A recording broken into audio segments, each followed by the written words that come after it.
everyone, and welcome to Stan the Wine Man TV. I am your host, Stan Rattan, and this is the Blue Collar Wine Show, where I try to help you spend your wine dollars wisely, your hard-earned wine dollars wisely. Wearing the Earl Thomas jersey, as Seahawks play the Green Bay Packers on Sunday. I think they're going to beat them. My prediction is Seahawks 27, Packers 21. That's what I'm predicting.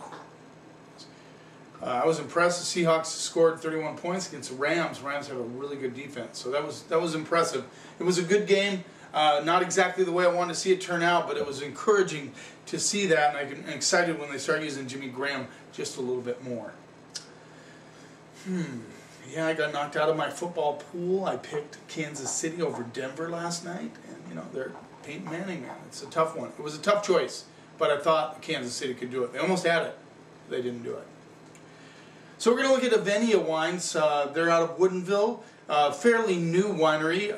There's so many wineries in Washington now, over 800. And very few of them came on the scene like Avennia did. Really made a splash right off the bat. Chris Peterson is their winemaker. He worked out with Chris Upchurch at Avennia Cellars, so he has some good experience there. Marty is the owner. What's his last name? I have it written down here. Marty. That's not right. I wrote that down wrong. Anyway, Marty is the wine owner. He worked for Microsoft. Decided to start a new career in one of many things in winemaking, and he hired Chris. They actually worked together. I'm not sure if they're co-owners or not. They might be. Looking on the website, it looks like they might be. And then Matthew, their sales manager, I interviewed him on one of my earlier programs on YouTube. I'll link it up for you guys to watch, and hopefully Avennia puts it on their site so you can see that interview. That was about 1.5 years ago that I interviewed Matthew. Anyway, so we're going to look at 3 wines from Avennia Cellars. Their Sauvignon Blanc is Boucher Vineyards, and I believe, yeah, Red Willow Vineyard and Boucher Vineyard. Dick Boucher, iconic grower of grapes in Washington State. Everybody just seeks out the Syrah from Boucher Vineyards, which actually sold. I'm not exactly, my memory fails me as far as who they sold to. I believe it was Precept, but I'm not positive about that. So we have a Sauvignon Blanc here. Like I said, it's 100% Sauvignon Blanc, but 50% from Boucher Vineyard and 55 Boucher, 45 Red Willow Vineyard. I had to do my math real quick. I said, wait a minute, that can't be right. All right, so let's see what we get on the nose. Get a little bit of peach and melon. A little bit of lemon coming through. I'm very picky. I just have to tell you, I'm very picky about Sauvignon Blanc. Now, this is 30 bucks, and you might say, well, that's an awful lot for a Sauvignon Blanc, because most of you are used to going in and buying a New Zealand Sauvignon Blanc for 10 to 15 to maybe 20 bucks at the tops. And a lot of domestic Sauvignon Blancs are not that expensive. You got, you know, St. Michel, Horse Heaven Hills is not nearly that much. So, you know, $30 sounds like a lot, but then you go into France, which is where these guys are trying to emulate French wines. And you know, you paying $30 for a Sancerre de Loire Valley is not unheard of. But anyway, 30 bones is a lot of money for a Sauvignon Blanc. I will say that. But very interesting nose. A little bit of white flowers coming through. A little bit of like Myers lemon, not the tart lemon, but more the sweeter lemon coming through. And I even get a little touch, just a skosh, of apple. Let's see what we get on the palate.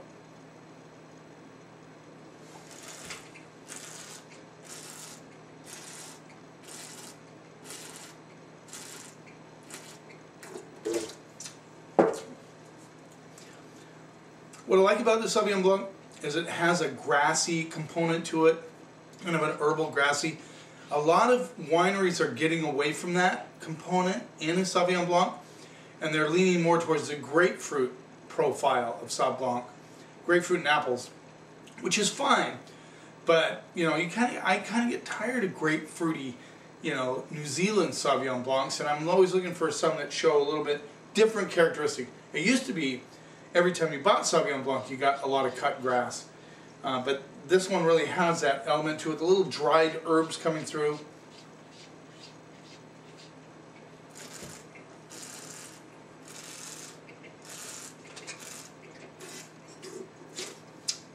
Good acidity, nice lemon notes. Excuse me.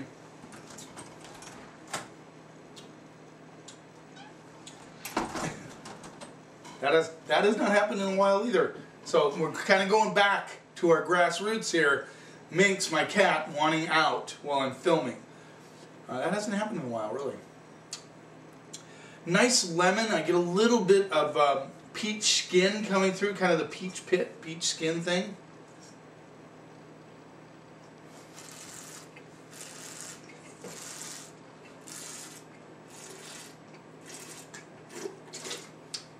Nice balance, really steely.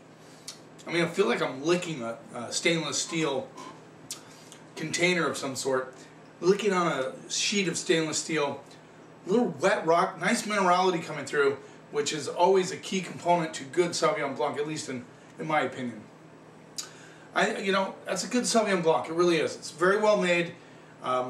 This one will age actually. Not a long time, but this will definitely evolve in the bottle.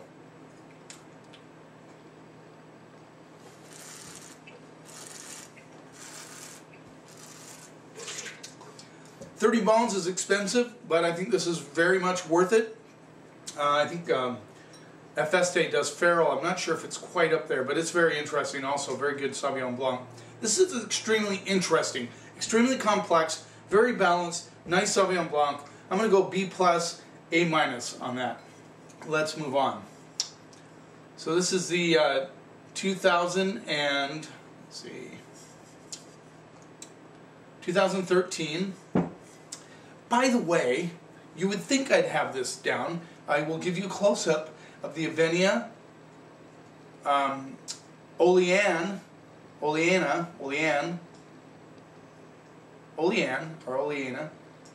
you tell me what you think it is. Sauvignon Blanc from Avennia Cellars. There it is. Sorry about that. Jeez. I think I was a rookie.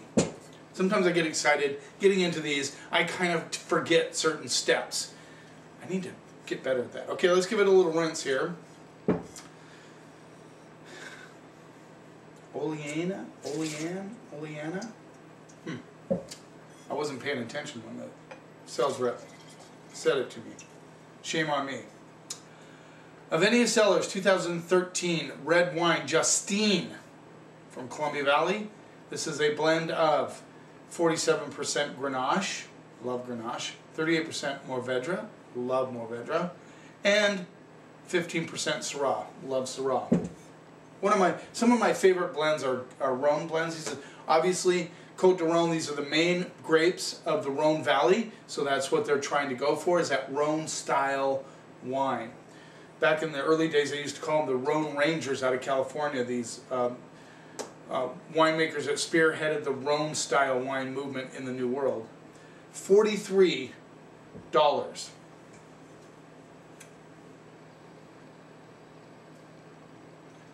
Slick labels. I like the labels quite a bit, if you're into the label thing.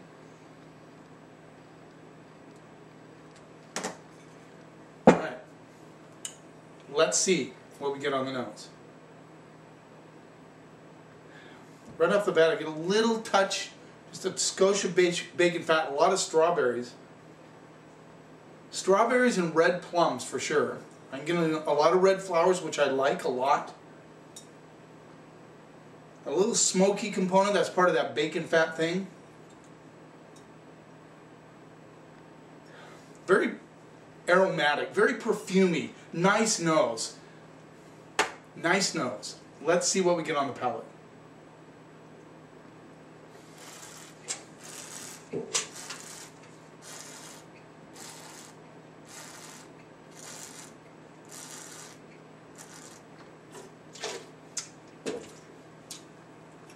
Nice and spicy, which you'd expect from the Grenache.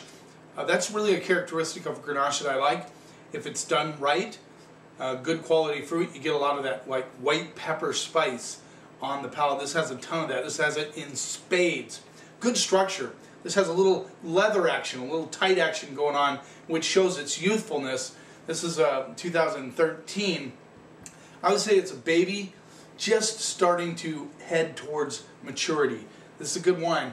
I get a lot of that strawberry, licorice, tobacco, and plum notes coming through big time. Like I said, great structure.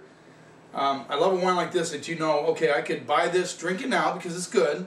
Not kidding you, it's good wine. But I could lay this down for 5 to 10 years and it will really evolve into a special wine.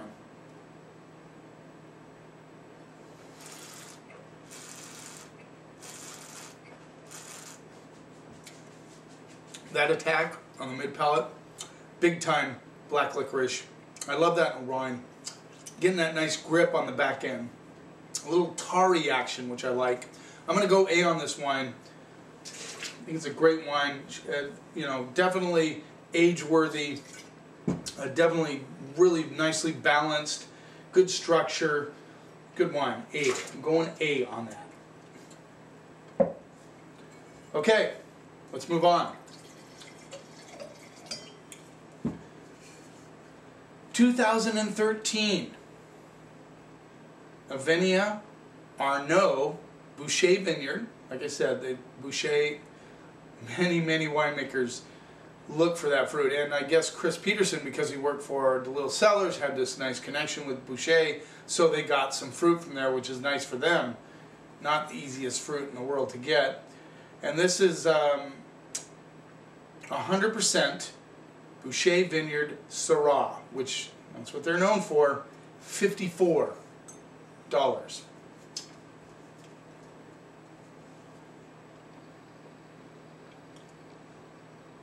my fat fingers out of the way.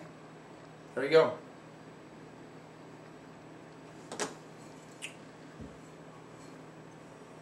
$54 bones. I'm here to help you spend your wine dollars wisely. So let's see if this baby is worth the 54 bucks.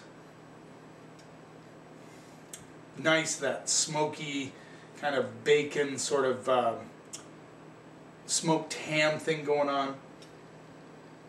Get a little bit of vanilla mocha coming through on the backside, which is from the oak.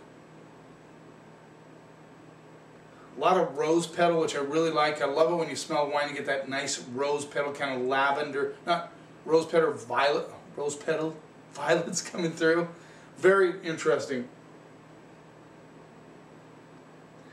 Got a lot of boysenberry too, which I find very interesting. Let's see what we get on the palate.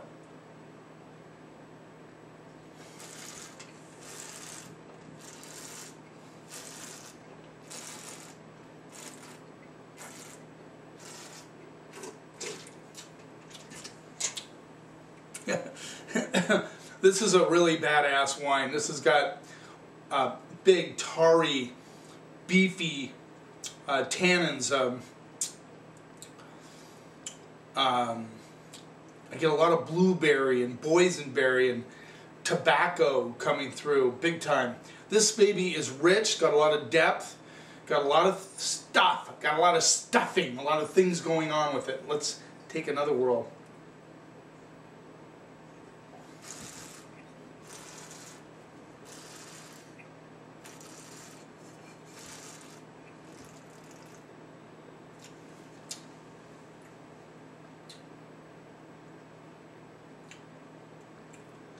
I'm believing I'm reading 15 something alcohol. But as big and as powerful as this wine is, it's got so much more going on. It is not a fruit bomb. It is not over the top, hit you in the face, smack you in the mouth with big fruit. This has good complexity with that kind of tarry, tobacco, meaty element coming through, supporting the blueberries and the boysenberry notes that are in there. Very nice wine.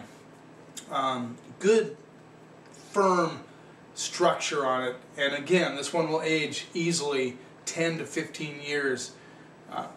I've tasted a lot of Washington Syrah in my career, and I believe Syrah Washington is some of the best in the world, and this one proves why. With its great structure, it's got alcohol, but it's nicely integrated into the fruit and all the other elements of the wine. I'm going to go A on that wine also. I think they're both excellent. I think $54 is a reasonable price for the quality that you get. And if you think about, I just want to help you put things in perspective. If you think about what you pay for a Chateauneuf de Pape out of, or if you want 100% Côte Rôtie, which is 100% Syrah, you know, they're releasing some of those babies at $200 to $300. A lot of them are well over $60. So not that you have that, you might not have that kind of discretionary income to throw around, but in perspective, this is a rocking Syrah for the money. Thanks for watching. And remember, wine is not a mystery. It is just fermented grape juice. And remember, check out the link, check out my interview with Matthew. Be willing to try new things, but never ever let anybody tell you what you should or shouldn't like. And if you do that together, we can take the snob out of wine.